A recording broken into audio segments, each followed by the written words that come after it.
Joy University, best emerging university in South India. For admissions, contact.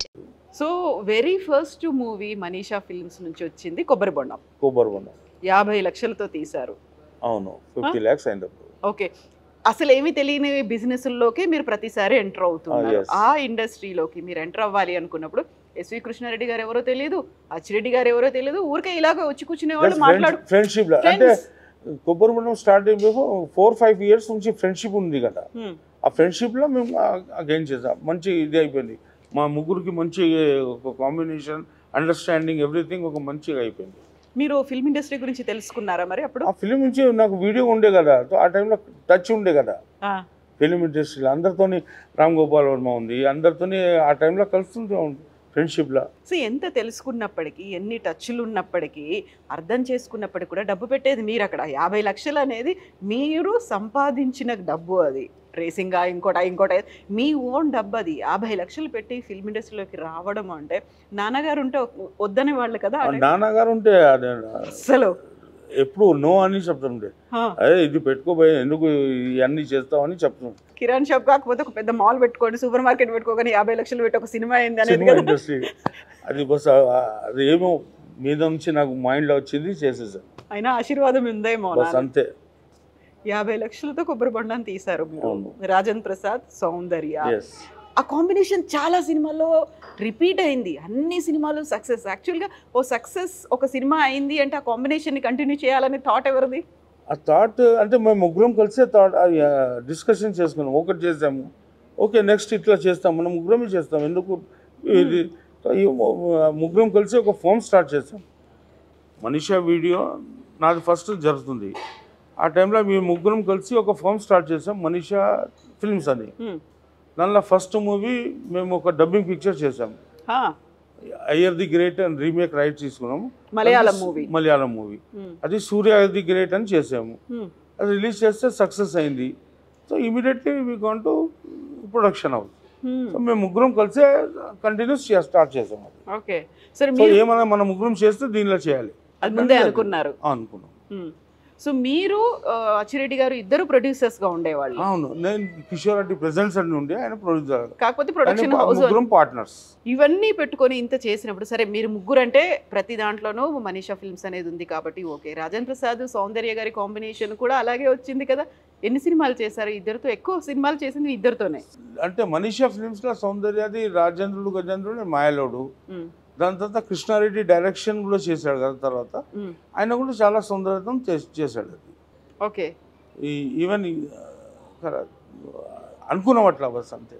ఏదో చెప్పాలనుకుంటున్నారు, ఆగిపోయారు, ఎందుకట్లా?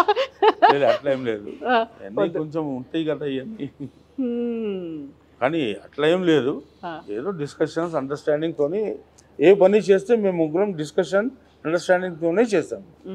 మా ముగ్గురంలో ఎప్పుడు ఎక్కడ తేడా కూడా రాలేదు. ఇప్పుడు సరే, ఒక రిస్క్ అయినా పర్లేదు ఈ సినిమాలు చేయాలి అనుకుని ఇండస్ట్రీలోకి వచ్చారు.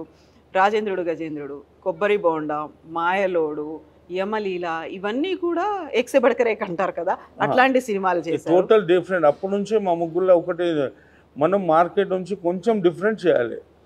అది నడుస్తుందా లేదా తర్వాత విషయం, మన చేతిలో అది లేదు. మనం ఒక మంచి స్టోరీ తీసుకొని కూడా మనం మార్కెట్లో వెళ్తే అది హిట్ అవుతుందని గ్యారంటీ లేదు. స్క్రిప్ట్ వరకు ఉంటుంది ఇది గ్యారంటీ హిట్ అని, పబ్లిక్లో వెళ్ళినప్పుడు ఏమవుతుందో తెలియదు. సో దానికోసం ఒక డిఫరెంట్ లైన్లో వెళ్తాం మనం. ఒక మంచి ఫ్యామిలీ, మనం ఎక్కడ మన మూవీస్ అన్ని ఫ్యామిలీ లాగా ఉండాలి, క్లీన్ ఉండాలి, దానిలో ఏం ఉండద్దు. సో ఆ టైప్లో వెళ్ళాము, దానిలో సక్సెస్ అయ్యాము. రాజేంద్ర ప్రసాద్ గారు అనగానే అంతకుముందు మేము చూసినటువంటి జంధ్యాల మూవీలో ఆయన హీరోగా ఉండేవాళ్ళు. ప్రతిదీ కూడా ఒక కామెడీ. రాజేంద్ర ప్రసాద్ అనగానే మనకు మేము ప్రిపేర్ అయ్యి ఉండేవాళ్ళం, ఈ సినిమా ఇలా ఉండబోతుంది, ఇందులో ఇలా క్లీన్గా నీట్గా ఉంటుంది అనేది. మీకేంటి కామెడీ అంటే ఇష్టం? దానికోసం కామెడీ ఫ్యామిలీలో రాజేంద్ర ప్రసాద్ ఆ టైంలో కొంచెం మంచిగా ఉండేది. సో రాజేంద్ర ప్రసాద్ కూడా మాకు మంచి ఫ్రెండ్ అయిపోయిండు. సో రాజేంద్ర ప్రసాద్తోనే కామెడీ ఫ్యామిలీలోనే వెళ్తామని అది మా కోరిక కూడా ఉండే. సో మాకు అది కలిసి వచ్చింది. సో ముగ్గురం కలిసి అట్లానే వెళ్ళాము. రాజేంద్ర ప్రసాద్తో కంటిన్యూ 3 ఫిల్మ్స్ చేసాము. మీకు కామెడీ అంటే ఇష్టమా? కామెడీ ఇష్టము, కామెడీ కూడా neat comedy. Okay. Comedy family. ఆయనతో సినిమాలు తీశారు. సౌందర్య గారు పేరుగా ఉన్నారు, సౌందర్య రాజేంద్ర ప్రసాద్ పేరుతో సినిమాలు అనేవి వచ్చాయి. ఆ కాంబినేషన్ ని మళ్ళీ రిపీట్ చేస్తూ వచ్చారు. అండ్ సౌందర్య గారికి మీకు కూడా కొంచెం ఫ్రెండ్షిప్ అది లేదు, అట్లా లేదు. యాక్చువల్లీ సౌందర్య ఫాదర్ నా వెరీ క్లోజ్ ఫ్రెండ్. మేము ఇద్దరం కలిసి రేస్ కోర్స్ వెళ్తుండే. మీరేమో మార్వాడి హైదరాబాద్కి వచ్చారు, ఆయన ఏమో కన్నడ, అక్కడ నుంచి బెంగళూరు. ఈ ఫ్రెండ్షిప్ ఇది మేము ఎప్పుడు అనుకోలేదండి, తెలుగు కన్నడ ఎట్లా అనుకోలేదు. ఎవరు మంచి ఫ్రెండ్ ఏం మనసు అది క్యాచ్ చేసుకున్నాం. ఫ్రెండ్ ఎలా అయ్యారు ఆయన? ఆయన ఒకసారి నేను బెంగళూరు రేస్ కోర్స్ వెళ్ళానండి. బెంగళూరుకి వెళ్ళేవాళ్ళ? నేను బెంగళూరు కూడా వెళ్ళాను. అక్కడ ఆయన రేస్ కోర్స్ ఆయన కలిసారు, ఫ్రెండ్షిప్ అయింది. సో ఆయన హైదరాబాద్ వచ్చినప్పుడు నా దగ్గరనే ఉంటుండే. సో మేము ఇద్దరం కలిసి చలో మన ఇద్దరం ఇలా రేస్ కోర్స్ వెళ్తామని ఇట్లా ఇక్కడ కూడా వస్తుండే, నేను అక్కడ బెంగళూరు కూడా వెళ్తుండే. సో అట్లనే ఫ్రెండ్షిప్ కంటిన్యూ అయింది. దాని తర్వాత సడన్గా సౌందర్య బై కూతురే చలో ఛాన్స్ ఇస్తామని ఇక్కడ ఇచ్చేసాం. చాలా ఇష్టం ఉండే సౌందర్యకి మూవీస్లో రావాలని. సో చలో మనం మనదే కదా, మన ఇంట్లోనే చేసాం అది. ఓకే. సౌందర్య ముందు పేరు సౌమ్య కదా, ఇంట్లో సౌమ్య అని పిలిచేవాళ్ళు. సో సౌందర్యగా మార్చింది మీరు కాదు, అక్కడ కన్నడ ఆయన ఫాదరే పెట్టాడు. ఫిల్మ్లో ఇట్లా పెడతామని ఆయన ఫాదరే పెట్టాడు, దానిలో మా ఇన్వాల్వ్మెంట్ లేదు. ఓకే. ఏమన్నారు? మీరే ఒక ఫిల్మ్ ఆఫర్ ఇచ్చారు సౌందర్య గారికి అంటే వాళ్ళ ఫాదర్ దగ్గర నుంచి వచ్చిన రియాక్షన్ ఏంటి? లేదు, ఆయననే కొంచెం అంటే రియాక్షన్ అది చలో ఓకే చేయండి అని ఆయన కూడా చాలా హ్యాపీ ఫీల్ అయింది కదా. అక్కడ ఇంకా మా ఫ్రెండ్షిప్ ఇంకా కొంచెం స్ట్రాంగ్ అయిపోయింది. మేము ఈ ఫిలిమ్స్ తర్వాత కూడా మేము చాలా ఫ్రెండ్స్గా చాలా తిరిగేవాళ్ళు. వేరే ఫిలిం కూడా చేస్తుండే సౌందర్య. మేమైతే రేస్ కోర్స్ అయితే కంటిన్యూ వెళ్తుండే, అయినా వెళ్ళేవాళ్ళు, ఇద్దరం కలిసి వెళ్తుండే. మీతో ఎప్పుడైనా వచ్చారా సౌందర్య మరి రేస్ కోర్స్కి? లేదు, సౌందర్య ఇప్పుడు రాలేదు. తను రాలేదు. ఏమని పిలిచేవాళ్ళు మిమ్మల్ని? అంకల్ అని.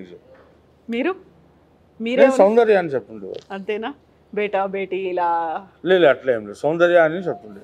ఎలా ఉండేది తను షూటింగ్ లొకేషన్? చాలా she is also veg, total vegetarian.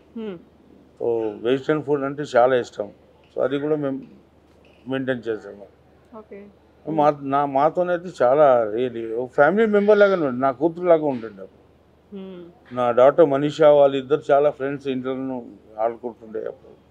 Okay. Same ఏజా Manisha Soundarya? Age అంటే 90s కదా, 17 లే, ఒక 6-7 years డిఫరెన్స్ ఉంది. ఎలా ఉండేది సౌందర్య లొకేషన్లో షూటింగ్ టైం? చాలా చాలా రియలీ వెరీ ఎక్కడ ఏం లేదు, ఏమంటే అది చేస్తుండే. సో ఇన్ని సినిమాలు మీరు చేస్తున్నప్పుడు యమలీల సినిమాకి తన్నే హీరోయిన్గా అనుకున్నారు. అలీని వెరీ ఫస్ట్ టైం అక్కడ అప్పటిదాకా కమెడియన్గా 100 సినిమాలు చేసినప్పటికీ హీరోగా మీరు ఇంట్రొడ్యూస్ చేశారు ఆయన్ని. సౌందర్య అని పేరు చేద్దాం అనుకున్నారు కదా, అలీకి సౌందర్య కాంబినేషన్. అప్పుడు సౌందర్య గారు రిజెక్ట్ చేశారంట, ఎందుకంటే? రిజెక్ట్ ఏం అని లేదు, వేరే ఫిలిమ్స్ కొంచెం సైన్ చేసుకున్నారు ఆ టైంలో. ఇక సౌందర్య అదే ఆ ఫిలిమ్స్ ఉంది, డేట్స్ మ్యాచ్ అయితే లేదు. సో మేము ఆ టైంలో ఇంద్రజాకి తీసుకున్నాం. నేను కృష్ణారెడ్డి డిస్కస్ చేసి చలో ఇంద్రజాకి పెట్టుకుంటాం, నో ప్రాబ్లం, సౌందర్యని తర్వాత తీసుకోవచ్చు. అది ఆ ఫిలిం అంతా హిట్ పోతుందని అప్పుడు అనుకోలేదు కదా. జస్ట్ ఆ స్టోరీకి అలీ కొంచెం మ్యాచ్ అవుతున్నాడు. ఒక సింపుల్ కామెడీ, ఒక మంచి అంటే ముద్దుగా, అంటే ఆడి కొంచెం మాకు ఆ టైంలో స్క్రిప్ట్ అప్పుడు ఆ టైంలో ఉండే. సో దీంతో చేస్తామని ఒక స్మాల్ మూవీ అని చేసాము. అది ఇంత పెద్ద హిట్ అవుతుందని మేము కూడా అనుకోలేదు. 30 ఏళ్ళు అయింది యమలీల వచ్చి, 30 years అయింది. మళ్ళీ దాన్ని రిలీజ్ చేయాలి అలాంటి ఆలోచన? ఇక అట్లా ఇంకా ఏం చెప్పలేము, అది తర్వాత ఏమవుతుందో. అలా అనుకుంటే అప్పుడు హిట్ అయిన సినిమాలు అన్ని మళ్ళీ రిలీజ్ అవుతున్నాయి. అది చూస్తాం ఇక ఫర్దర్ ఏమవుతుందో. ఇక కలుస్తాం, మేము డిస్కస్ చేస్తాం నేను కృష్ణారెడ్డి. ఇప్పుడు సౌందర్య గారి పెళ్లికి వెళ్ళారా మీరు? నేను వెళ్ళలేదండి. ఎందుకు? నేను వెళ్ళలేదు. ఎందుకు? ఆ టైంలో నాకు కొంచెం వేరే బిజినెస్లో కొంచెం ఇన్వాల్వ్ అయిపోయినాను నేను. ఓకే. ఇంకా వేరే బిజినెస్ కూడా చేశారా? వేరే బిజినెస్ కూడా ఉండే కదా నాకు.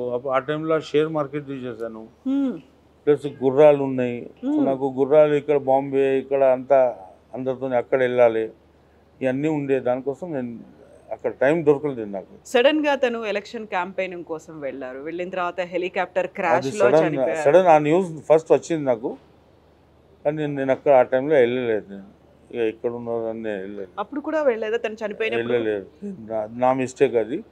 కానీ ఇక వాళ్ళు కూడా అక్కడ ఐ థింక్ బెంగళూరు తీసుకెళ్ళారో ఎక్కడ ఉందో. మళ్ళీ అక్కడ వాళ్ళ ఆ టైంలో ఆయన ఫాదర్ కూడా లేరు, ఆయన కూడా అయ్యారు. సో అంత టచ్ లేదు ఇక ఆ టైంలో. ఆయన ఫాదర్తో నాకు మంచిగా ఉండే. ఆ టైంలో ఫాదర్ కూడా లేరు కదా. అవును. సో నాకు ఎక్కడ నుంచి న్యూస్ దొరికింది, కానీ ఎక్కడ ఉన్నారో ఏమో నాకు తెలియదు. నిజంగా ఒక బ్యాడ్ లక్ కదా. సౌందర్య చాలా అనగానే bad luck మనకు అండి, సావిత్రి really. గారు లాగా అనిపించేవాళ్ళు. చాలా అప్పుడు కూడా నేను చెప్పాను, ఇక్కడ చలో అది వాళ్ళ పర్సనల్ మ్యాటర్, మనం ఏం చెప్పు. సో పాలిటిక్స్ ఇవన్నీ క్యాంపెయిన్కి వెళ్ళేసరికి సడన్గా అట్లా అయింది కాబట్టి అప్పటికి తనకి ఇంకా ఫ్యూచర్ ఉంది. ఇప్పటికి కూడా మనం చూసేవాళ్ళం తను ఇలాగే. అంత సార్ ఇది మనం ఏం చేస్తాం సార్, ఈ భగవంతుడు ఏ టైం ఎవరికి అంత రాసి ఉంది, అది మన చేతిలో ఏం లేదు. ఎంత యాక్సిడెంట్ ఇవన్నీ ఒక బహానా, మనం ఏం చెప్పలేదు. ఏ రాసి ఉందో ఆటోమేటిక్ అవుతుంది, అది నేను నమ్ముతాను. ఎవరు నమ్ముతారా లేదా నాకు తెలియదు. నిజమే కదా ఏదైనా. కానీ బట్ నాకైతే ఒకటే, మన ఈ సాంగ్స్ ఉన్నాయి ఎన్ని అక్కడ నుంచి రాసి వచ్చినాయి, అన్ని సాంగ్స్ తీసుకొని వెళ్ళిపోవాలి అంతే. అదే వచ్చేటప్పుడే మనం ఎంతకాలం ఉంటామో ఏం చేస్తామో ఇవన్నీ మనం ఎంతైనా చేసుకోండి, అట్లా ఏం లేదు దీనిలో. చాలా చాలా ఇప్పుడు మా మదర్ 100 years, టోటల్ 100 years అయిన తర్వాత ఇట్లా వెళ్తే వెళ్ళిపోయింది. టోటల్ లైఫ్లో చెప్పులు వేయలేదు, నో ట్యాబ్లెట్, నథింగ్, ఏం వేయలేదు. No specs, no watch. Okay. ఇంత సింపుల్ ఉండే, కానీ ఫుల్ ఎనర్జీ 100 yearsలో కూడా. మనం ఇక్కడ నుంచి 1 kilometer నడవాలంటే ప్రాబ్లం, ఆమె 10 kilometers కూడా ఆ ఏజ్లో కూడా వెళ్ళిపోయింది. 100 years వచ్చిన తర్వాత కూడా చాలా ఫాస్ట్. ఏమైంది తనకి? ఎలా పోయారు? సడన్ మాట్లాడుతూ వెళ్ళిపోయారు. బస్ నో హాస్పిటలైజ్, నథింగ్, ఏం లేదు. బస్ 1 secondలో సేమ్ మా ఫాదర్ కూడా ఆయన, మదర్ కూడా అట్లానే. ఫాదర్ ఐటీస్లో మీరు ఈ బిజినెస్ పెట్టక ముందే పోయారని చెప్పారు మీరు. ఈ బిజినెస్ పెట్టాము ఓన్లీ ఆ టైంలో కిరాణా షాప్ ఉంది. మేము ఇద్దరం కలిసి కిరాణా షాప్ చేసాం. నిజమే. ఆయన పోయినప్పుడు కిరాణా షాప్ కూడా ఉండే, దాని తర్వాత నేను క్లోజ్ చేశాను. మీరే క్లోజ్ చేసేసారు? నేనే క్లోజ్ చేశాను.